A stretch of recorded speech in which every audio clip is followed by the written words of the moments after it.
Hello, welcome back to the channel today. Bit of a quicker video. Just want to make sure I try to keep the upload streak going. I think it's been at least a video every day for almost over a month now. Hopefully trying to keep it all the way till football season. I doubt it'll happen, but I have faith. Just wanted to get a quick video out here with Frank Vogel getting hired by the Suns yesterday. Pretty interesting hiring. I think people kind of expected maybe Doc Rivers or, I think, Nick Nurse already got hired. So, makes sense that Vogel's one of the guys left. I know Tyronn Lue was a rumor for a while, but trading for a coach, unless it's like an elite coach, is kind of nuts. But you see a guy like Frank Vogel, known for his defensive presence, and the fact that he can, probably bring defense to a very offensive-oriented team will really help him out. You don't really need to be drawing X's and O's when you got a guy like Chris Paul already on the floor, and not even him. You got Kevin Durant and Devin Booker, two of the best scorers we've seen in the recent decade.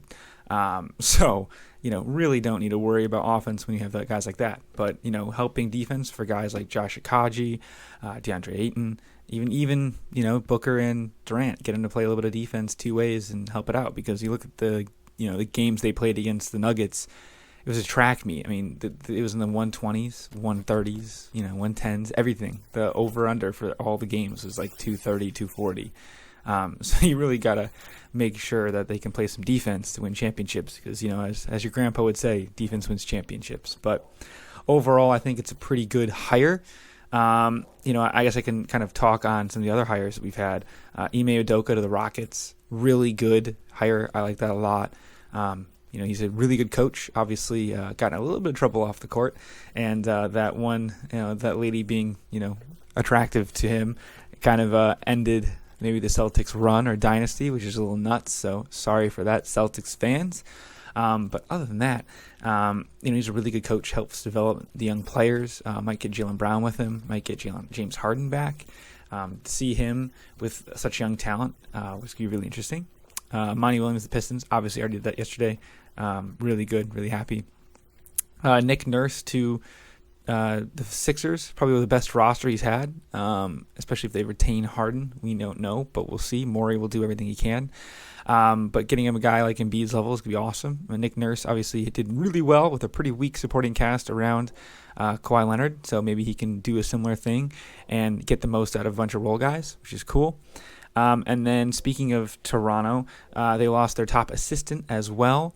He is now going to be the coach for the Bucks. So Giannis really liked him, and Toronto is one of the best organizations run, in my opinion. Not crazy hot take, I know, but with their 905 ability to run the G League and get the most out of these guys, with not dealing with starters, kind of talking like Nick Nurse.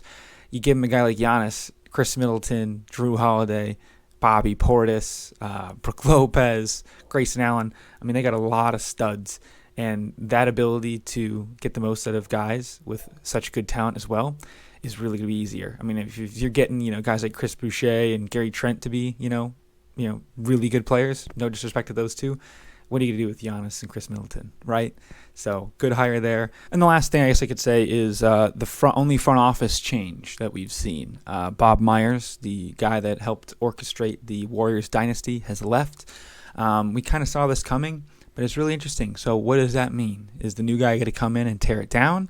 Are they going to promote internally tear down the dynasty? Or are they going to try to get rid of some younger guys like Kuminga, Moses Moody, Jordan Poole, and try to extend the dynasty, build to it, retool instead of rebuild, or get rid of everyone not named Steph and keep the young kids, which is what I would do, and, go forward like that. So I think it's really interesting. Will he step away from basketball? Will he go to a different organization, different project? Obviously, had a pretty good drafting record and got some really good players. So we'll be very interested to see how that turns out. So let me know down below if there's any other things you think could happen. I'll probably make a quick video maybe on the Raptors if they ever make a coaching hire. Maybe they're looking for one of the guys. But only other coaching news, Jarrett Jack, real good player in the league and real good assistant coach, is rumored to be joining Monty Williams' staff in Detroit, which would be awesome. So that's pretty much all I got. So, let me know down below what you think of these coaching hires and front office moves. And happy Coaching Carousel season. Peace.